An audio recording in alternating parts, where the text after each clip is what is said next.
तो चलिए हम शुरू करते हैं। मैं इसको क्लोज़ कर लेता हूँ। देखें माइक्रोसॉफ्ट वर्ड का जो मेरे पास वर्जन है वो 2019 है। आपके पास 10 हो, 13 हो, 16 हो, 19 हो, 21 हो या ऑफिस 365 का में से कोई का वर्जन हो, इसमें कोई प्रॉब्लम नहीं है। जो बुनियादी फीचर्स हैं वो सब में सेम होते हैं।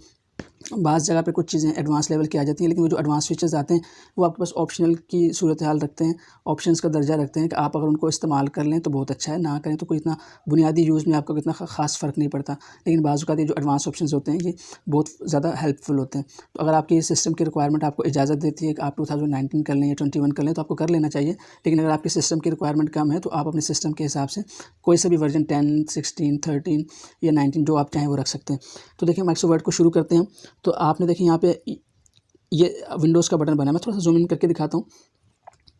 यहाँ पे देखिए, यहाँ पे ये विंडोज़ का बटन बना होता है। आप जब इसके ऊपर क्लिक करते हैं तो आपके पास ये पूरा मेन्यू खुल जाता है। अब मैं इसको थोड़ा सा जूम आउट कर लेता हूँ। तो आपने यहाँ पे क्लिक करना है तो यहाँ पे आपके पास मेन्यू खुल जाता है। तो माइक्रोसॉफ्ट वर्ड को देखिए मैंने यहाँ पे स्टार्ट में पिन करके रखे हुए हैं। तो अगर आपके पास यहाँ पे पिन ना हो तो आपने क्या करना है, आपने इसके ऊपर क्लिक करना है और यहाँ पे सर्च करना है वर्ड, WORD लिखेंगे तो देखिए वर्ड आ गया।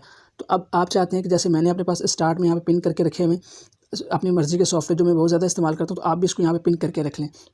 अगर आप विंडोज़ 10 इस्तेमाल कर रहे हैं या विंडोज़ 11 तो आपने क्या करना है, सर्च में वर्ड लिखना है और इस वर्ड का जो ऑप्शन आएगा आपने इसके ऊपर राइट क्लिक करना है और यहाँ से आपके पास यहाँ पे ऑप्शन आ रहा होगा पिन टू स्टार्ट। क्योंकि मैंने अभी पिन किया हुआ है इसलिए अनपिन आ रहा है, लेकिन आपके पास यहाँ पे आ रहा होगा पिन टू स्टार्ट। तो आप इसको क्लिक करना है तो सिंपल आपके पास ये स्टार्ट बार के ऊपर जब आप क्लिक करते हैं तो यहाँ पे आपके पास पिन हो जाएगा।